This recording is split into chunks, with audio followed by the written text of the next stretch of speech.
Senator Ossoff came with receipts, a fundraising email using a soldier's dignified transfer ceremony to sell donor access to national security briefings, contradictions between Gabbard's own submitted testimony and White House statements on Iran, and the Director of National Intelligence personally showing up at an FBI raid on a Georgia election office at the president's request.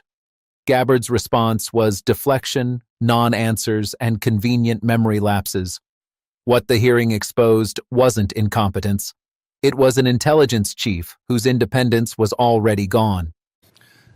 Thank you, Mr. Chairman. Thank you all for being here. Before I ask you a few questions, I want to call everyone's attention again to this fundraising email signed by the President that Senator Kelly mentioned earlier, in which the President of the United States invites his campaign donors to, quote, claim your spot,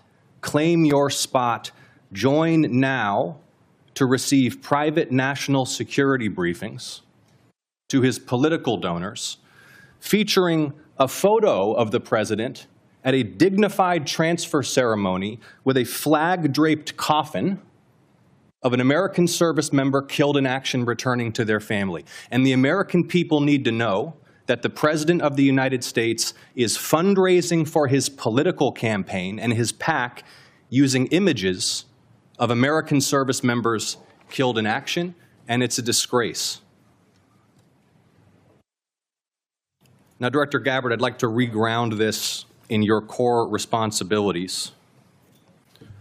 Under the law, you are responsible for providing national intelligence to the President, correct? Yes. And to the heads of executive branch departments and agencies, yes? Yes. And to the chairman of the Joint Chiefs and senior military commanders? Across the IC, yes. And to the Senate and the House and relevant committees, correct? Yes.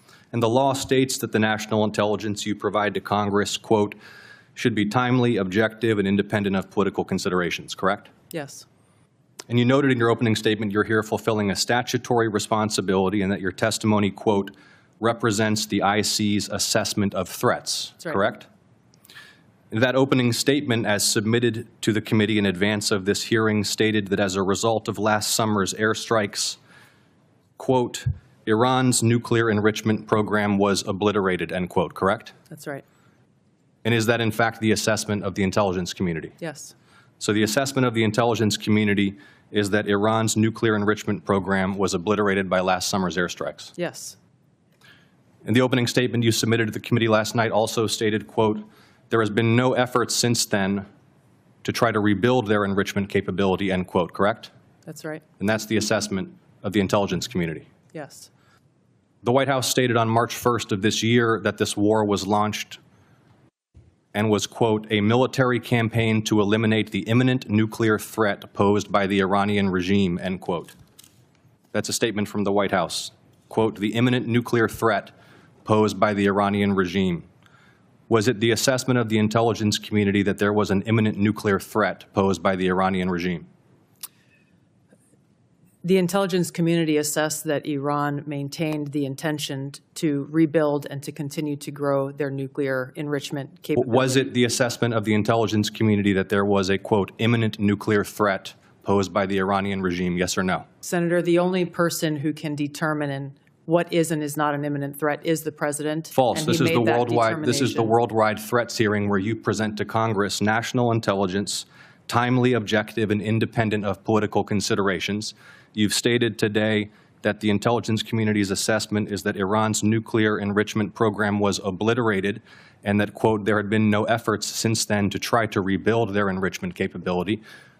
Was it the intelligence community's assessment that nevertheless, despite this obliteration, there was a, quote, imminent nuclear threat posed by the Iranian regime? Yes or no? It is not the intelligence community's responsibility to determine what is and is not an imminent threat. Okay. That is up to the President based on a volume of information that he receives. It is precisely your responsibility to determine what constitutes a threat to the United States. This is the worldwide threats hearing where, as you noted in your opening testimony, quote, you represent the IC's assessment of threats.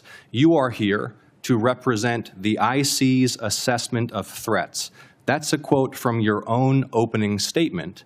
And so my question is, as you're here to present the IC's assessment of threats, was it the assessment of the intelligence community that, as the White House claimed on March 1st, there was a, quote, imminent nuclear threat posed by the Iranian regime? Yes or no? Once again, Senator, the intelligence community has provided the inputs that make up this annual threat assessment. You won't answer the It is the question. nature of the imminent threat that the president has to make that determination based on a collection and volume You're here of to be information and timely. intelligence that he is provided with. You're here to be timely, objective, and independent of political considerations. Exactly what I'm doing.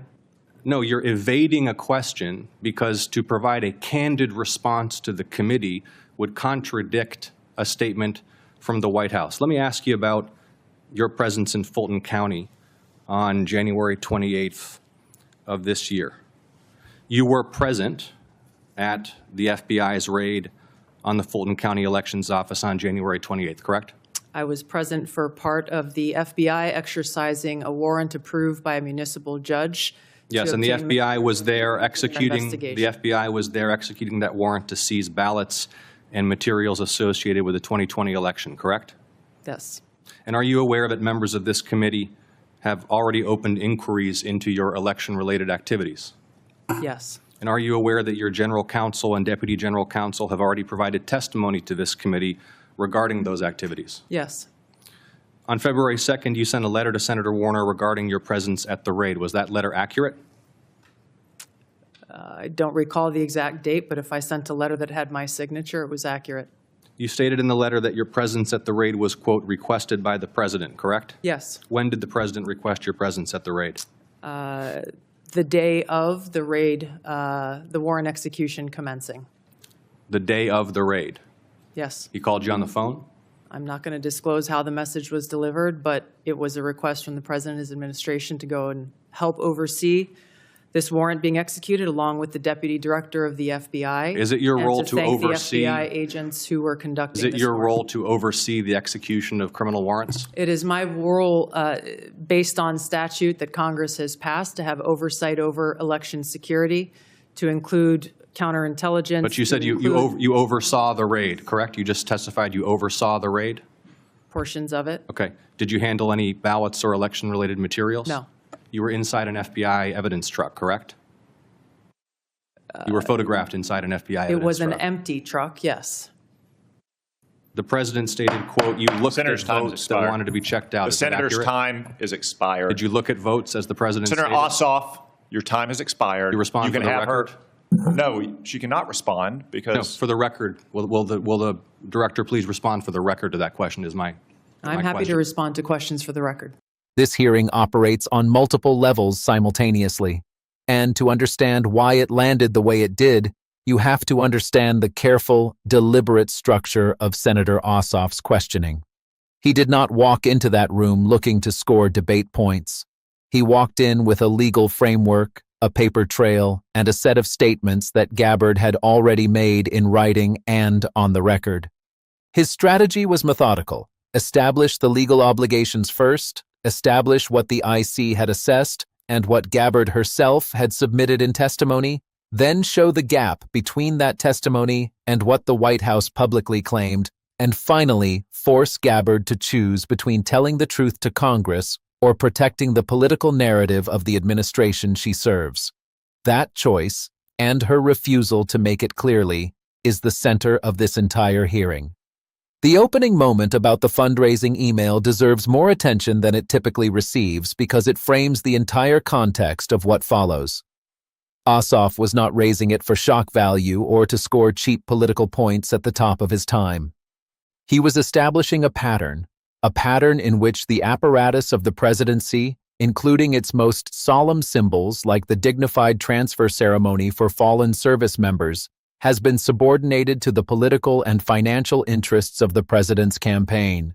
Using an image of a flag-draped coffin, the body of an American soldier killed in action being returned to their grieving family, to attract campaign donors with the promise of private national security briefings is a desecration of two things at once: the sacrifice of military service and the integrity of national security information itself. If national security briefings are being offered as a donor perk, they are no longer national security briefings. They are a product. And when the head of the national intelligence community sits before Congress in that context, in a hearing room where the president has already demonstrated his willingness to commodify classified access, the question of whether her testimony is truly independent of political considerations becomes not just relevant, but urgent. The Iran exchange is where the intellectual architecture of Ossoff's questioning becomes most visible and most devastating. He established the foundation with Gabbard's own words. The intelligence community had assessed that Iran's nuclear enrichment program was obliterated by last summer's airstrikes. That's not Ossoff's characterization. That's Gabbard's submitted opening statement, word for word. He then established the second pillar. The IC also assessed that there had been no effort since those strikes to rebuild Iran's enrichment capability. Again, Gabbard's own words. Then he introduced the White House's public statement from March 1st, which described the military campaign as one designed to eliminate the, quote, imminent nuclear threat posed by the Iranian regime. And here is where the trap closes. If the IC assessed that Iran's nuclear enrichment program had been obliterated and that there had been no effort to rebuild it, then how could there simultaneously have been an imminent nuclear threat requiring military action? Either the threat assessment supported the use of military force, or it did not. Either the IC's analysis concluded that Iran represented an imminent danger, or it did not. These are not interchangeable conclusions. They are specific, consequential determinations that affect whether a military strike on a sovereign nation was legally and morally justified under the framework the administration itself publicly declared.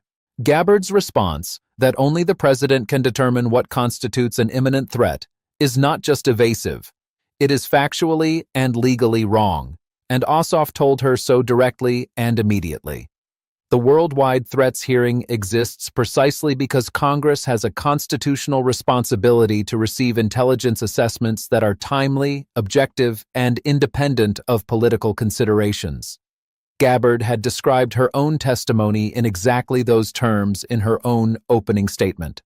And when Ossoff pointed that out, that she was here, by her own description, to represent the IC's assessment of threats, she had no answer that didn't either confirm the contradiction or expose the deference to White House messaging. She chose to keep deflecting. And Ossoff named what he was watching with the kind of precision that makes official testimony memorable. You are evading because a candid answer would contradict a statement from the White House. That was not an allegation. That was a conclusion drawn from the evidence she herself had provided. The Fulton County section of this hearing is where the stakes become the most viscerally democratic and the most disturbing. Fulton County, Georgia, is not a random location. It is the most populous county in a swing state that was at the center of legal challenges to the 2020 presidential election. The Fulton County Elections Office is not a random building. It houses ballot materials, election records, and evidence associated with those legal challenges and with a separate Georgia criminal case involving election interference. And on January 28th of this year, the FBI executed a warrant at that office to seize ballots and materials associated with the 2020 election, and the Director of National Intelligence was physically present. She acknowledged her presence. She acknowledged that the president personally requested her presence on the day the raid occurred. She refused to explain how that request was communicated. She claimed her statutory role in election security oversight justified her being there. But the congressman's question cut through all of that with two simple words: your role. Is it your role, the Director of National Intelligence, to personally oversee the physical execution of criminal search warrants by FBI field agents? Because those are two very different things. The DNI has broad statutory authority over election security intelligence. That authority does not translate into a right or a reason to show up in person while FBI agents execute a warrant and seize physical evidence. The presence of the country's top intelligence official at a law enforcement raid on election materials is not normal oversight. It is a political signal, a message sent to everyone watching, including the officials in Fulton County, that the full weight of the intelligence apparatus of the United States government was watching what was being seized and how. And the fact that her presence was requested by the president on the day of the raid, not in advance, not as part of a planned oversight review, but on the day, in real time, makes the political nature of that presence impossible to dismiss. What ties every piece of this hearing together is the single question underneath all the specific questions. Is the intelligence community still independent?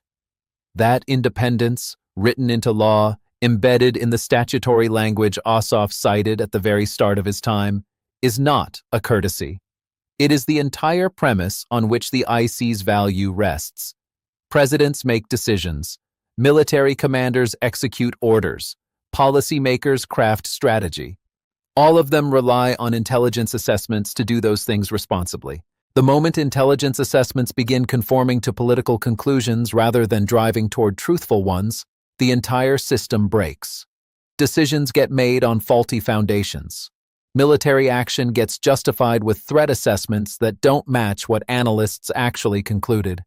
Election oversight becomes a vehicle for political pressure, and the people running the IC, the ones legally obligated to deliver timely, objective, and politically independent intelligence to Congress, show up in person to watch FBI agents seize ballots in a swing state because the president asked them to on the morning of the raid. Ossoff did not lose his temper. He did not lecture. He did not grandstand.